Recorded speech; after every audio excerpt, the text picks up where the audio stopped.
This is a real landmark in Metallica's history. We've kind of shed our old skins and really got down to the bones of Metallica. We've really learned a lot about how to communicate with each other and how to communicate what we need from each other. The thing that's so weird about it, or ironic, or even sad, is Jason Newsted's model for what he wanted Metallica to be is basically the Metallica that exists now.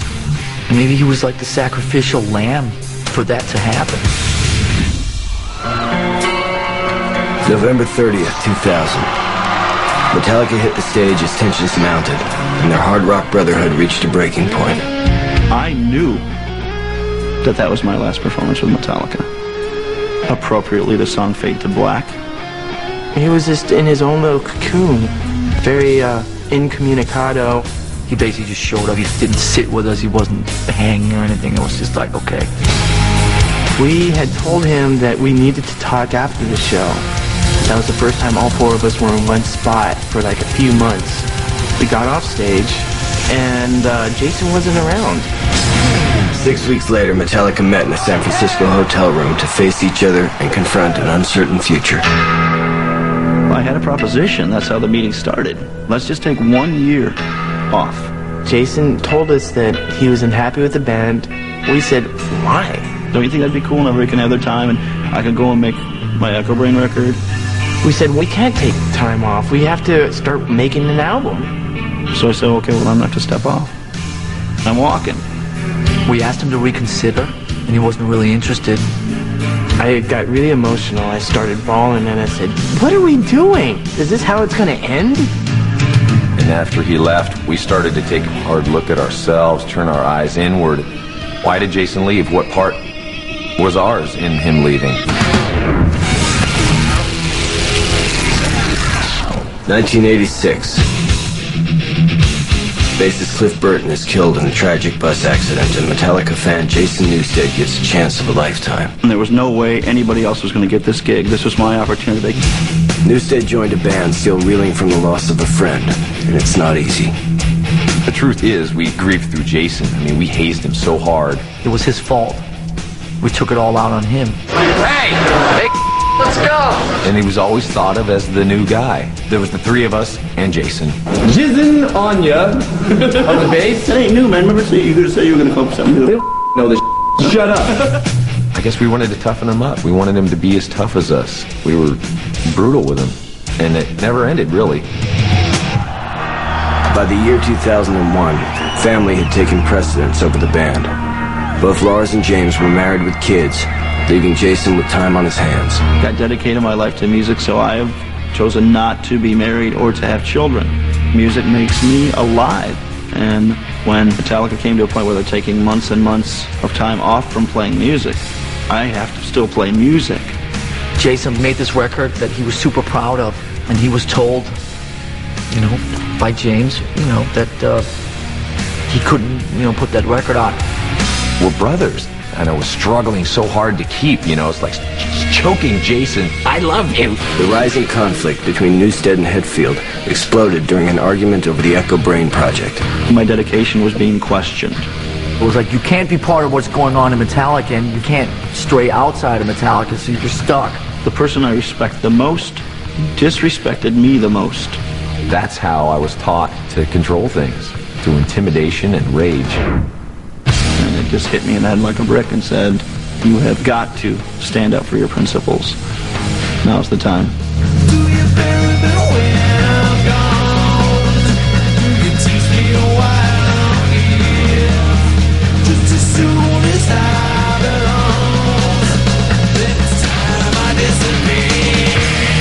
I really love Jason. I respect him a lot as a friend and a musician. I felt like I lost a brother, and I still feel that way. It felt like we were fragmented. We didn't feel like a band.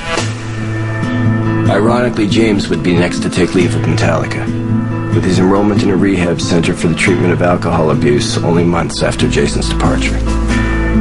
It was just, look, right now, I'm not in Metallica. Leave me alone. I need to take care of myself. Trust me on this. Goodbye. I was in shock. We didn't have James Hetfield. and we weren't sure if he would ever come back. The Metallica train never slowed down long enough for anybody to take stock of the mental health of the individuals in the band. It was never considered.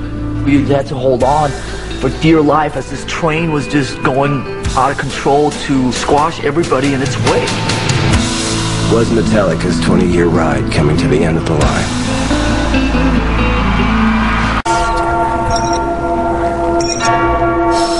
Are left with nothing. All you do is speculate. If Metallica ceased to exist, what would I do? Did I have enough things in my life that could fill that void? We became masters of speculating ourselves into the darkest, blackest place possible. Rehab was kind of like the last-ditch effort. If all else fails, that will work. And I was afraid to test that. What if it doesn't work? James Hetfield was forced to confront his demons during a hunting trip in Russia. I was in Siberia, in the middle of nowhere. We're in this chicken shack, 4 feet of snow, with Russians, and they all have AK-47s and vodka. There was nothing to do for a week. Sit there and drink. It just felt like a coffin almost for me. Then when I came home, the behavior continued, and it just spun out of control. It was ripping my family apart. There was some ultimatums, being thrown out of the house. It took that for me to realize what a problem it was and what I could lose with it. As ever present as their hard-charging riffs and sold-out shows, alcohol dominated the Metallica landscape.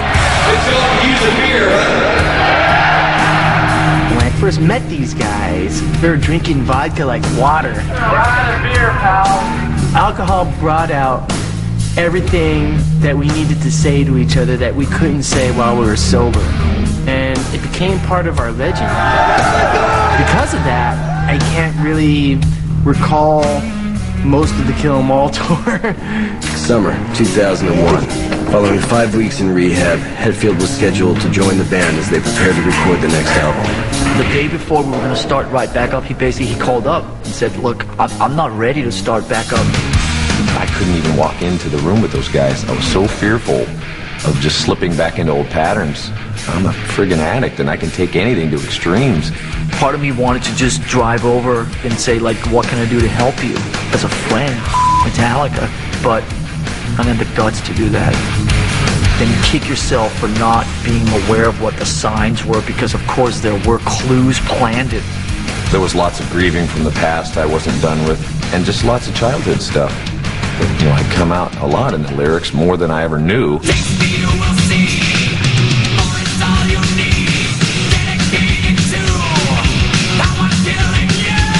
I'd be writing about stuff I'd never tried, heroin or cocaine. There's no way I felt I had an addictive personality. I was pinning that tag on everyone else.